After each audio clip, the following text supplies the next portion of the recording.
그럼 과연 문이 열려 있을지 너무 떨리는데요? 안에 막 쓰레기 엄청 많고 그럼 어떡하죠? 열어보겠습니다.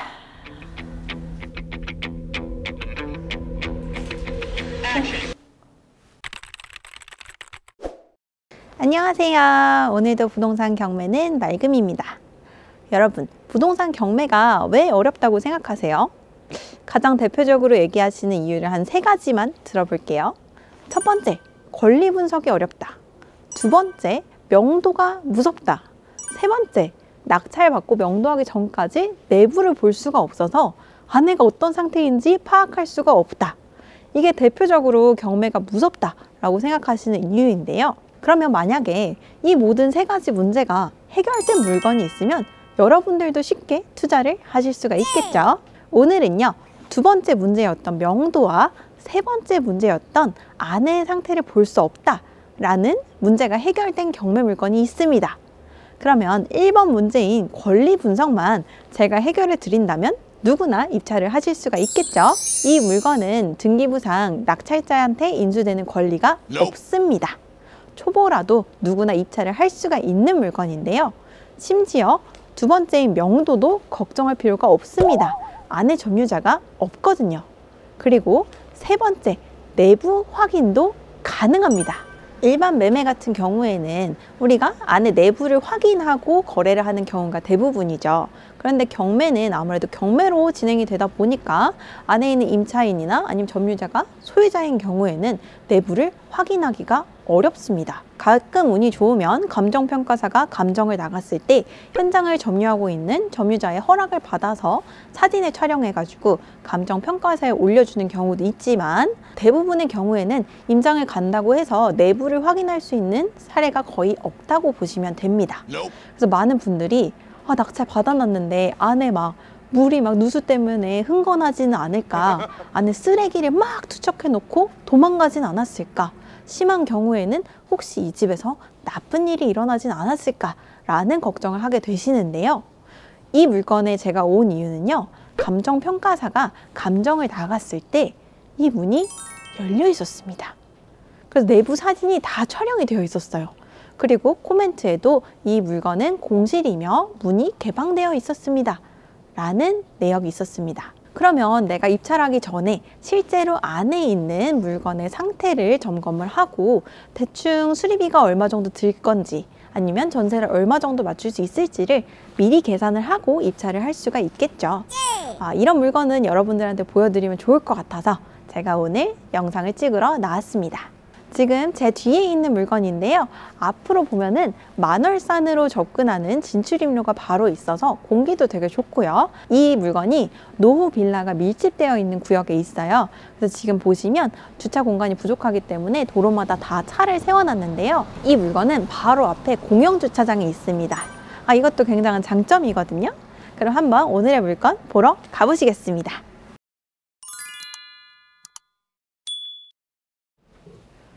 여기 4층이 오늘 경매 물건인데 우편물 방치된 거 보세요. 우편함이 거의 견디지를 못하고 거의 토해내고 있습니다. 이 정도면 사람이 거주 안 한다는 거 알 수 있겠죠? 경매 물건이 위치한 4층에 도착했습니다. 밑에서부터 걸어오면은 여기가 거의 만월산으로 가는 입구 초입이기 때문에 엄청 언덕을 걸어 올라와야 돼요. 그리고 4층이지만 엘리베이터가 없습니다. 그래서 하체는 정말 튼튼해질 수 있겠다라는 생각이 드는데요. 이 경매 물건을 보러 온 이유 중에 가장 큰 이유가 감정평가서 상에 집의 내부 사진이 공개가 되어 있었습니다. 경매는 저희가 내부를 보기가 어렵잖아요. 토지나 창고나 공장이나 아니면 상가같이 영업을 하고 있거나 아니면 공개가 되어 있지 않은 물건 같은 경우에는 경매에서는 내부를 확인하기가 어렵습니다. 그런데 이 집은 신기하게도 감정평가사님이 내부 사진을 다 찍어 놓으셨더라고요. 그리고 문이 열려 있대요. 수리비가 얼마 정도 들겠다라는 점도 좀 감안을 할 수가 있고요. 명도도 너무 쉽겠죠. 명도를 할 필요가 없으니까요. 감정평가사님이 11월 2일에 오셔가지고 문을 열어보셨는데 지금 한 2주 정도 지났거든요. 아직까지 문이 열려 있을까? 약간 걱정이 되긴 하는데 한번 가서 문을 열어보도록 하겠습니다. 지금 문 앞에 보시면 전단지가 엄청 많이 붙어 있죠. 음식점이나 뭐 이사 전단지도 붙어 있는데 부동산에서 매물을 구한다고 집 팔 의사가 있으면 저희한테 팔아달라라는 그런 전단지들이 많이 붙어 있습니다. 재개발 예정지나 아니면 재개발 구역 같은 경우에는 부동산에서 이렇게 매물 전단지를 많이 붙이는데요. 밑에도 전단지가 엄청 많이 버려져 있는 걸 보니까 거주하고 계시는 분은 없는 것 같아요. 그리고 여기 집행관 사무실에서 나와서 경매가 진행된다라는 내용을 붙여놓은 안내문이 붙어 있고요. 여기 보니까 인천 수협에서 채권관리팀 과장님이 본 물건에 대해서 문의하고 싶은 분은 자기한테 이렇게 연락하라고 명함을 꽂아놓고 가셨습니다. 이 물건이 지금 파산해서 나온 물건이기 때문에 관련해가지고 채권자가 자기 연락처를 남겨놓은 것 같아요. 그럼 과연 문이 열려 있을지 너무 떨리는데요? 안에 막 쓰레기 엄청 많고 그럼 어떡하죠? 열어보겠습니다.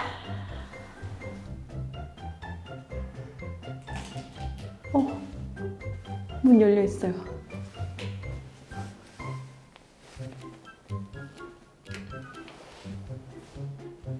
문이 열려 있습니다.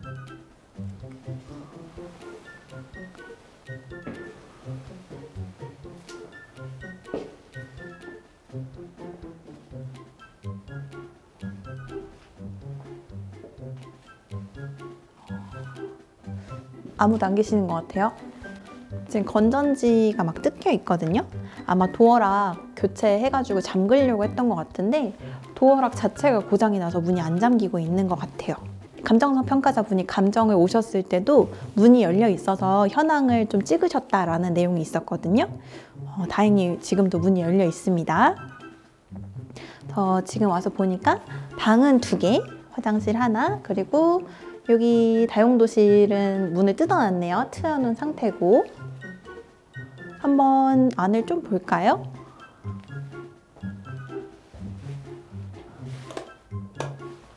불은 안 켜지고. 지금 이 방 같은 경우에 보면 지금 전체적으로 벽이랑 천장을 다 스티로폼을 덧댔습니다. 그리고 여기 테두리를 보시면 또 은박으로 막아놨죠. 여기가 탑층이고 아무래도 오래된 건물이다 보니까 누수나 결로가 있었을 수 있을 것 같아요. 그래서 이렇게 폼으로 덧대 놓은 걸로 보입니다. 싱크대 있고 다용도실에 보일러 설치되어 있고요. 좀 많이 낡았네요. 수리가 많이 필요할 것 같습니다. 여기 유리창 같은 데도 그렇고. 화장실은 어떨까요?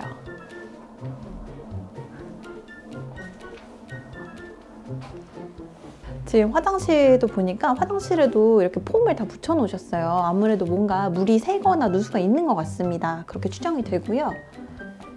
여기가 가장 큰 방, 안방으로 쓰는 방 같은데 여기 천장에 보시면 물 흐른 자국들이 있죠. 분명 누수가 있는 것 같습니다. 옥상 방수 상태나 외벽 상태를 보고 수리비를 감안해야 될 것 같아요. 워낙 고산지대에 있기 때문에 채광은 진짜 좋습니다. 앞에가 뻥 뚫려 있어요. 앞에 건물들이 다 이 건물보다 낮거든요. 그래서 채광은 진짜 좋다. 통풍도 잘 돼요. 이 경매 물건은 최초 감정가가 9,300만 원이었는데 한 번 유찰이 돼서 30% 할인된 가격인 6,510만 원에 경매가 진행이 됩니다. 지금 들어와서 보니까 방 2개, 화장실 하나, 그리고 채광이 꽤 좋죠? 지금 비가 그치고 햇빛이 나기 시작했는데 통풍이랑 채광은 꽤 좋은 것 같습니다. 수리는 많이 필요할 것 같아요. 지금 폼으로 덧대 놓은 거 보니까 결로나 누수 부분은 잡으셔야 될 것 같고, 그래서 수리비를 약 800만 원에서 1000만 원 정도 감안한다고 치면 월세를 500에 30 정도 받는다고 했을 때 수익률은 약 4%대가 나옵니다. 이 수익률은 지금 대출을 감안하지 않고 온전히 내 현금을 다 집어넣었을 때의 수익률이에요. 지금은 대출 금리가 굉장히 높기 때문에 이런 소액 투자 물건 같은 경우에는 굳이 대출을 안 받는 게 내 수익률을 더 높일 수 있는 방법입니다. 그리고 시간이 지나서 금리가 조금 내려갔을 때 그때 추가로 대출을 받는다고 하면 수익률은 더 높일 수가 있죠. 이 빌라의 동일한 평수들이 올해 거래가 된 내역이 있는데요. 매매로 7,700, 8,000 그리고 1억까지 거래가 된 내역이 있습니다. 지금 이 집은 수리가 좀 필요하지만 가격이 6,510만 원이니까 수리비 감안해도 시세보다는 좀 저렴하다라는 거를 알 수가 있겠습니다. 집안 내부에 뭐 방치된 쓰레기나 그런 건 많이 없는 편인데 수리는 전반적으로 필요할 것 같다는 생각이 듭니다. 한번 옥상에 올라가서 볼까요? 지금 물건을 다 보고 나왔는데 옆집에 보니까 옆집에도 법원에서 발송한 우편물 도착 안내서와 뭐 방문증들이 붙어 있어요. 지금 등기가 재방문 예정이 10월 14일이라고 되어 있는데 도어락에 붙어 있는데 사람이 아무도 안 왔나 봐요. 이 물건도 조만간 좀 경매로 나오지 않을까라고 추정이 됩니다. 옥상 문을 열어보도록 하겠습니다. 으아. 엥? 옥상에 변기가 있는데요.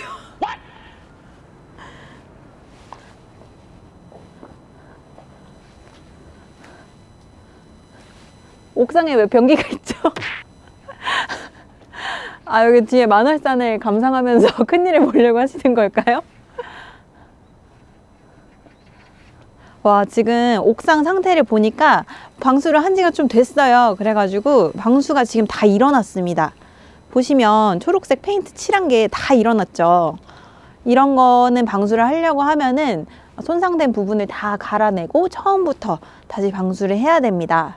지금 밑에, 바로 밑에 집이었잖아요. 밑에 집인데 물이 샌 흔적들이 있었죠. 이 옥상 방수가 제대로 되어 있지 않으면 그렇게 누수가 생깁니다. 다세대 빌라 같은 경우에는 원래 옥상은 공용 공간이니까 전체 호수가 돈을 다 내가지고 같이 옥상 방수 수리를 해야 돼요. 그런데 대부분 세입자들이 거주하고 있고 사실 옥상에서 누수가 생기면 제일 피해를 보는 거는 바로 탑층이란 말이에요. 돈을 잘 안 내요. 그래서 옥상 방수는 거의 탑층 소유주들이 전액 부담을 하게 되는데 지금 이 집은 파산이 돼가지고 경매에 나와 있는 상황이고 옆집도 지금 사람이 거주하고 있지 않는 걸로 보이니까 이 물건을 낙찰받으면 옥상 방수비는 낙찰자가 거의 전부 다 부담해야 될 걸로 보입니다. 옥상 방수 수리비가 최근에 정말 비싸요. 인건비도 많이 올랐고 비도 많이 오다 보니까 옥상 방수 꼼꼼하게 해야 되는데 수리비가 꽤 많이 들 걸로 추정이 됩니다. 근데 앞쪽에 보니까 확실히 언덕이라서 뷰는 좋죠? 뷰는 좋아요. 이 경매 물건이 위치한 곳이 간석동 37번지 일대입니다. 간석동 37번지는 돌산마루라는 이름으로 많이 들어보셨을 만한 곳인데요. 주거 환경 정비 사업을 진행하고 있는 곳이죠. 약 40억 원을 투입을 해가지고 주거 환경 개선 사업을 한다고 합니다. 이 구역의 노후도를 확인해 보시면 와, 진짜 어마어마합니다. 완전 새빨갛게 익었는데요. 주거 환경 개선 사업으로 아무래도 예산이 40억이나 투입이 되다 보니까 재개발을 진행하기에는 악재일 수가 있습니다. 아무래도 이미 기반 사업이나 정비를 하기 위해서 예산을 투여했는데 그 예산을 다 묻은 다음에 재개발을 한다라고 하면은 시청이나 구청 입장에서도 좀 손해잖아요. 그렇기 때문에 이런 주안개 사업지에 투자하실 때는 정말 저렴하게 내가 장기적인 전망을 보고 투자한다 라고 생각을 하셔야 됩니다. 하지만 주거환경 개선 사업지라고 해서 무조건 안 된다고 생각하실 필요는 없어요. 왜냐면 이곳은 노후도가 이미 충분하고 사람들이 거주하기에 너무 불편한 곳이기 때문에 장기적으로 보면 어느 순간 재개발이 될 겁니다. 단지 그 시점이 언젠지를 우리가 추정하기가 좀 어렵다는 것 뿐이에요. 그래서 노후된 건물들이 많고 이곳이 바로 안 될 거라고 생각을 하기 때문에 매매가는 많이 낮아지는 편이죠. 하지만 월세는 그래도 500에 30 정도로 받쳐줍니다. 그래서 소액으로 투자할 수 있는 물건을 찾으시는 분들 그리고 법인들이 많이 투자를 하고 있는 곳이에요. 그런데 개인적으로는 여기 너무 높아요. 여기 너무 높고요. 간석동 37번지 일대에 경매로 나와 있는 물건들이 상당히 많습니다. 최근에 낙찰된 물건은 무려 11명이나 응찰을 해가지고 낙찰을 받아간 경우도 있습니다. 나와 있는 경매 물건들 중에서 임장 와보시고 옥석을 한번 가려보셔서 아, 이 물건은 괜찮다 싶은 물건이라면 소액으로 한번 투자해 보시는 것도 고려해 볼 만할 것 같습니다. 오늘은 인천시 남동구 간석동 37번지 일대에 나와 있는 경매 물건을 소개해 드렸는데요. 이 물건만 보지 마시고 이 구역 내에 있는 다른 경매 물건들도 함께 비교 분석하셔서 성공적인 투자를 해보셨으면 좋겠습니다. 날씨가 많이 추워졌는데 임장 다닐 때 꼭 따뜻하게 다니시고요. 항상 여러분의 부동산 투자에 진짜 도움을 드리는 집가사람 경매학원이었습니다. 감사합니다.